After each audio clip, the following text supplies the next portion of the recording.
Val-de-Loire en direct se poursuit, l'heure de votre JT présenté ce soir par Lucas Chopin. Bonsoir Lucas. Bonsoir Aurélien, bonsoir à tous. Juste avant les titres, un point sur votre météo de demain. Un ciel nuageux accompagnera cette journée de samedi dans nos deux départements. Les températures, vous le voyez, en baisse. La minimale sera de 4 degrés et la maximale de 12 degrés. À la une de notre JT, les listes pour les municipales sont déposées, c'est officiel. Et oui Aurélien, les candidats avaient jusqu'à hier 18h pour le faire en préfecture. En Indre-et-Loire et en Loire-et-Cher, toutes les communes ont au moins un candidat, toutes sauf une, vous le verrez. Il y a un an mourait Farel, le jeune homme de 17 ans, habitant du quartier du Sanitas. À Tours, avait reçu plusieurs coups de couteau. C'était le 26 février 2025. Et hier, un hommage lui était rendu par ses proches et sa famille. Et puis, il y a 30 ans, naissaient les Pokémon. Rapidement après sa création, la franchise japonaise a connu un succès mondial. Aujourd'hui, ses fans sont très nombreux et comprennent différentes générations. Nous irons à leur rencontre. Première invitée de ce journal ce soir, Charlène Gomez-Ribeiro. Représentante du personnel Sud Santé Sociaux, elle évoquera la restructuration du service de chirurgie cardiaque à Tours et qui inquiète les soignants. Et puis notre séquence, on vous répond avec la question du soir, prévenir les expulsions locatives. Quelles solutions concrètes existent localement? On posera la question à Audrey Dubuc, directrice de la FICOSIL, qui sera avec nous à la fin de ce journal. Mais d'abord, on vous le disait en titre, les candidatures aux municipales sont officiellement déposées. Oui, les candidats avaient jusqu'à hier 18h pour le faire en préfecture. Sur les 272 communes d'Indre-et-Loire, 180 n'auront qu'une liste pour laquelle voter au premier tour le 15 mars prochain. Et un village, Sazy, fait figure d'irréductible gaulois. Elle est la seule à n'avoir pour le moment aucun candidat, cette commune, malgré l'échéance qui arrive dans un peu plus de 2 semaines. Alors que se passe-t-il dans ces cas-là? La réponse dans ce reportage signé Hélène Chaplet. Ici à Sazy, petite commune située entre Chinon et l'île Bouchard, les habitants ne se rendront pas aux urnes les 15 et 22 mars prochains. Et pour cause, le maire sortant a décidé de ne pas se représenter et aucune liste n'a été déposée hier en préfecture. Dans le bar de ce village de 200 âmes, nous faisons la connaissance de Patrice, 66 ans qu'il vit ici. Il n'a jamais connu son village sans maire. Ça n'a jamais arrivé, c'est la première fois. Hein. Avec un conseil qui s'est divisé en deux, là 3-4 ans déjà. Ça voulait refaire une liste et puis ça n'a pas marché. Un rebondissement dont se serait bien passé Baptiste, le gérant du bar. La mairie vient de racheter le bâtiment qu'il louait auparavant à un propriétaire privé. Cette absence d'interlocuteur à venir ne le rassure pas. Donc là, pour l'instant, c'est vrai qu'après, je ne sais pas où est-ce qu'on va, qui fait payer le loyer, mais je ne sais pas trop vers qui s'orienter, quoi. Donc c'est vrai que c'est un peu compliqué. Depuis le mois de janvier, le maire sortant, Fabrice Merlot, avait indiqué qu'il ne briguerait pas un nouveau mandat. À 50 ans, il souhaitait se consacrer pleinement à son entreprise de menuiserie et à ses 25 salariés. Mais face à la situation, il va peut-être revoir sa position et constituer une nouvelle liste. On va être obligé de rempiler ou de trouver une solution. Pour le moment, on est dans la réflexion. Moi, j'habite ici depuis 25 ans, 26 ans. Et je trouve que si on laisse, on va terminer comme une bourgade dans un chef-lieu d'un autre village. C'est vraiment dommage, quoi. En attendant, une délégation spéciale va être nommée par la préfecture d'Indre-et-Loire. Il s'agit de 3 personnes désignées par le préfet pour une durée de 3 mois afin d'assurer les affaires courantes de la commune. C'est assurer la continuité de l'état civil, des actes d'état civil, célébrer les mariages, également organiser les nouvelles élections. Ce qu'on ne fait pas dans le cadre d'une délégation spéciale, c'est par exemple voter le budget. Le budget a déjà été voté dans la commune de Savilly. Ce qu'on ne fait pas non plus, c'est par exemple lancer de nouveaux projets d'urbanisme ou d'aménagement. Pour cela, on attend qu'une nouvelle équipe municipale se soit installée à la suite des élections. En Indre-et-Loire, pour renouveler les maires des 272 communes du territoire, 389 listes ont été déposées jeudi soir en préfecture. Retour à présent sur cet hommage à Farel. Il y a un an, le 26 février 2025, le jeune homme de 17 ans était tué de plusieurs coups de couteau. Des faits qui s'étaient déroulés en pleine rue dans le quartier du Sanitas à Tours. Depuis, un homme de 19 ans a été mis en examen pour assassinat et une amie pour complicité. Un an plus tard, hier, un hommage lui était rendu par sa famille et par ses proches. Depuis les lieux du drame, au cimetière d'Èvres-sur-Indre, dans lequel il repose. Aurélie Renaud et Faustine Lenot. Une rose à la main, la famille et les amis de Farel avancent dans les allées du cimetière d'Èvres-sur-Indre. Sa mère a tenu à rassembler les proches de son fils, disparu à 17 ans. Parce qu'il y a un an qui s'est écoulé et qu'il faut marquer le coup pour montrer que c'est arrivé. Comme j'ai dit, c'est un fait divers, mais qu'on ne va pas mettre aux oubliettes. Et il faut rappeler les faits, qui pour moi il est mort pour rien, et que ça nous a tous chamboulés, ça a chamboulé le quartier, ça a chamboulé tout un monde, et que comme je dis, tant que je vivrai, il vivra. C'est un moment qui est assez marquant, qui est assez touchant, parce qu'il y a quand même de l'émotion qui plane. Ça reste le jour de son décès. C'est un moment qui restera gravé pour nous, parce que chaque année, comme on l'a dit, comme il l'a dit, son beau-père, on va que revenir ici et on va se remémorer les bons moments passés avec lui, parce que c'était une personne, c'était la lumière du Sani, comme ils disent. Il y a un an, une marche blanche rassemblait 200 personnes au cœur du quartier du Sanitas.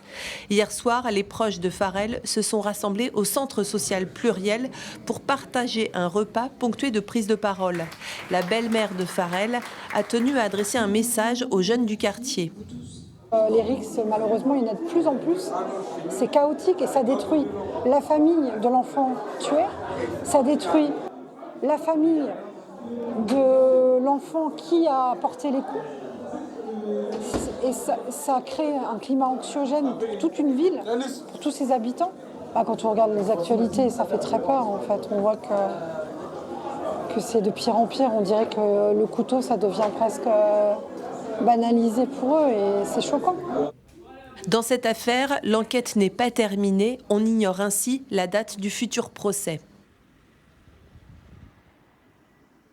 Il est l'heure d'accueillir notre première invitée de ce journal ce soir, Charlène Gomez-Ribeiro. Représentante du personnel, membre du syndicat Sud Santé et Sociaux, elle évoque avec nous la restructuration du service de chirurgie cardiaque, une restructuration qui doit entrer en vigueur à compter du 1er mai prochain et qui inquiète particulièrement les soignants du pôle cœur. C'est à l'hôpital de Tours. Bonsoir Charlène Gomez-Ribeiro. Bonsoir. Soyez la bienvenue sur notre plateau. D'abord, un point, une précision, quand on parle de chirurgie cardiaque, est-ce qu'on parle de patients qui nécessitent une attention plus soutenue que d'autres de la part des professionnels de santé?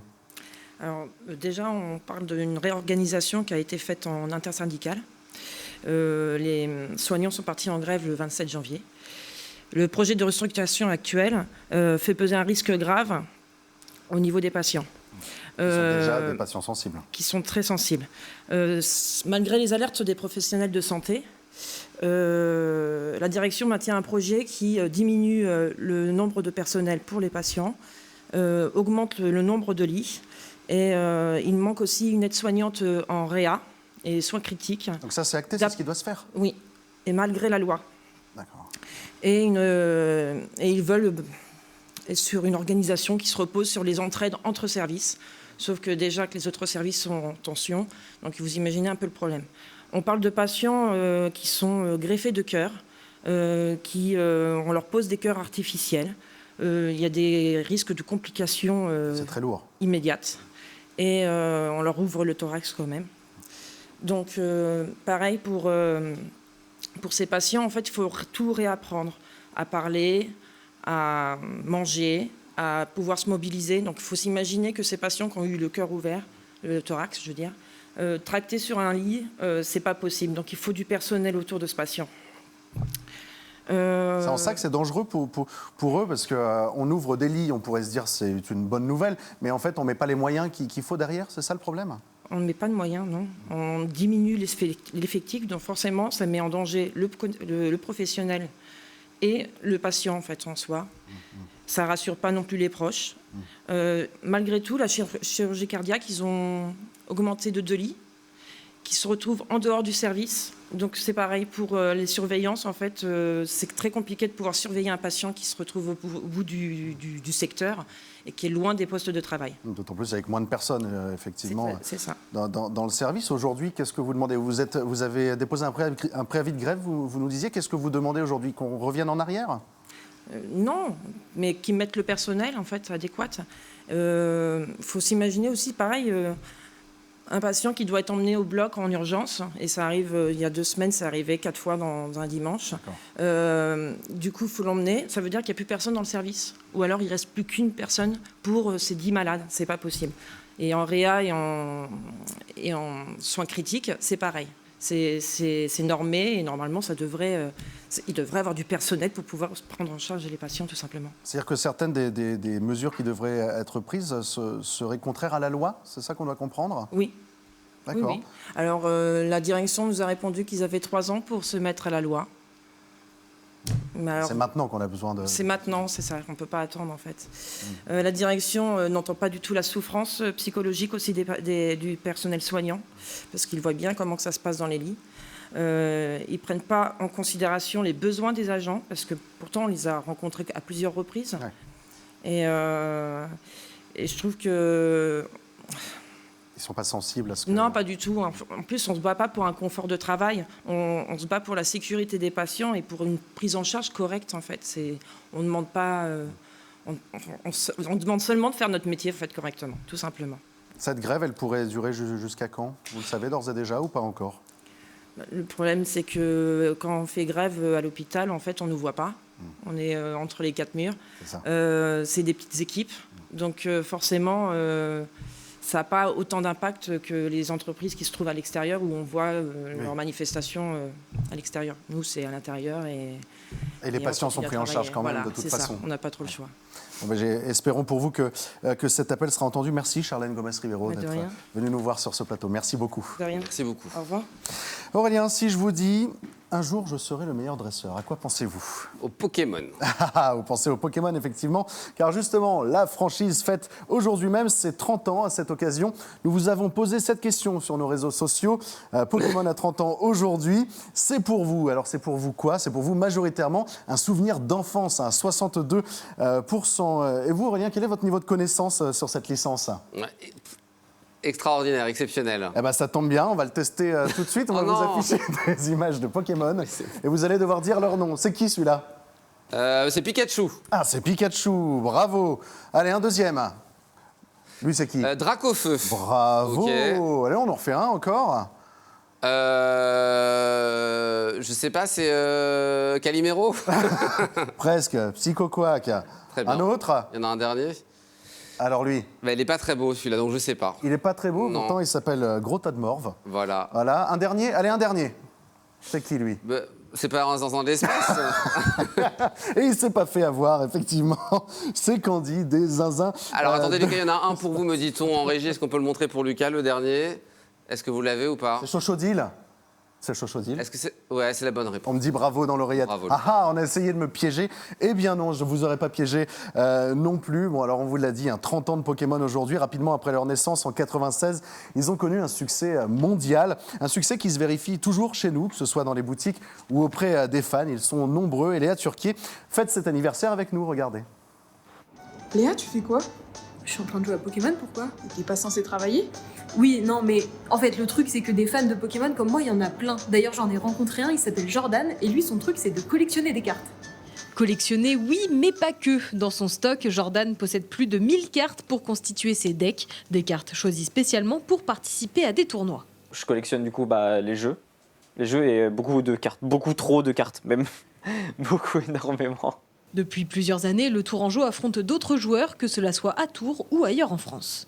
C'est très convivial, on joue un peu en communauté, que ce soit adulte, plus petit. C'est vraiment quelque chose qui s'aide à se construire, à évoluer, prendre confiance en soi-même, se sociabiliser et tout. Donc, c'est une licence qui perdure malgré les âges et c'est toujours cool de pouvoir continuer à y jouer et que ça sorte régulièrement tous les ans.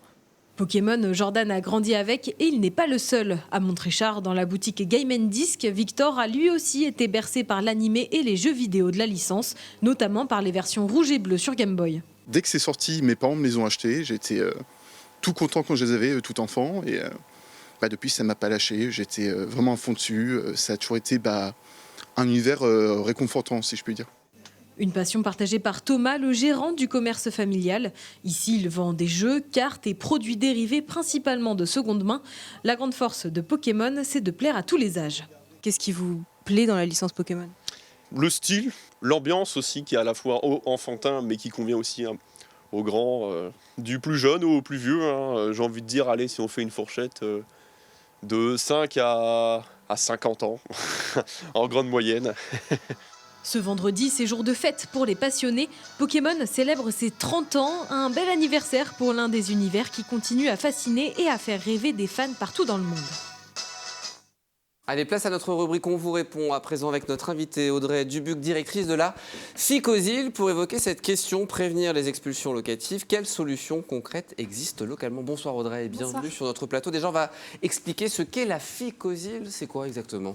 La FICOSIL, c'est une structure d'insertion par le logement qui permet l'accès et le maintien en logement de personnes en difficulté. Ces personnes ont souvent des parcours marqués par des ruptures, des expulsions locatives, des endettements importants, des parcours de rue. Et grâce à l'action des équipes de la FICOSIL, nous proposons un accompagnement adapté à leurs besoins, co-construit avec eux, et la mise à disposition de logements qui leur permet donc d'être logés et de se maintenir durablement dans le logement. Chaque année, plus de 600 ménages sont accompagnés en Indre-et-Loire grâce à votre structure. Alors, vos actions, elles sont au nombre de deux actions spécifiques. La première consiste à intervenir le plus tôt possible, c'est ça? Oui, c'est ça. Nous avons développé depuis 2022 deux actions spécifiques sur la prévention des expulsions. La première consiste à intervenir très tôt, dès les premiers impayés de loyer et dès le début de la procédure d'expulsion locative.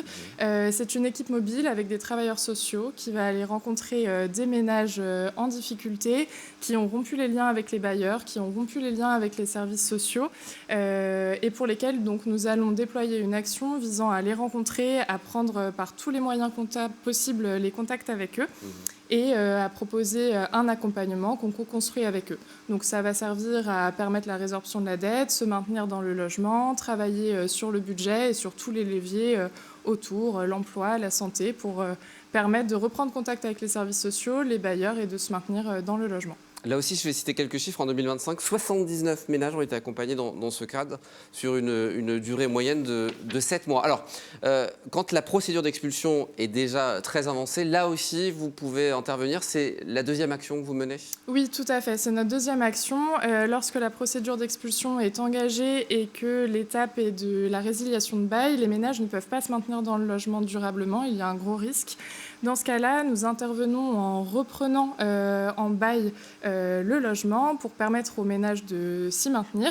Nous soulevons aux ménages ce logement et nous travaillons avec un accompagnement adapté, global, sur la santé, sur l'emploi, sur la gestion budgétaire, sur la résorption de la dette, sur une durée de plusieurs mois, avec l'objectif donc d'apurer la dette et de se maintenir dans le logement durablement. Et ce qui se passe à la fin, et ça a été le cas pour un des ménages accompagnés en 2025, c'est un glissement de bail avec le bailleur. Donc la situation est résolue et le maintien dans le logement est possible durablement. Oui, là, c'est sécuriser un logement et en même temps les accompagner justement pour sortir des difficultés. On va terminer par un petit message positif. On peut traverser des moments difficiles et sur le territoire, il existe des structures comme la FICOSIL justement pour aider les gens. Il faut faire appel à vous? Oui, tout à fait. Un accident de parcours peut arriver. Ça peut être une perte d'emploi, une séparation, un divorce, des fragilités. Ça peut arriver à tout à chacun. Mais avec des solutions innovantes, des solutions adaptées, conçues et faites avec les personnes, on peut y arriver. Et c'est ce que la FICOSIL essaye de faire sur le territoire de l'Indre-et-Loire. Et on en a parlé ce soir. Pour plus d'informations, vous le voyez en bas, ficosil.fr. Merci beaucoup Audrey Dubuc, directrice de la FICOSIL, d'être venue sur notre plateau ce soir. Juste avant de se quitter, rappel du principal titre, Lucas, cet hommage à Farel. Oui, il y a un an, le 26 février 2025, le jeune homme de 17 ans a été tué de plusieurs coups de couteau. Des faits qui s'étaient déroulés en pleine rue dans le quartier du Sanitas. Un an plus tard, hier, un hommage lui était rendu par sa famille et par ses proches. Dans un instant, restez avec nous, c'est l'invité de la rédaction, un invité éco. Oui, ce soir, Alice Pierre reçoit Emmanuelle Payot, elle est dirigeante d'ADC. Merci beaucoup Lucas. Merci Aurélien. Très bon week-end, très bonne soirée à vous et on se donne rendez-vous lundi 17h50 pour un nouveau numéro de Val de Loire en direct. À lundi.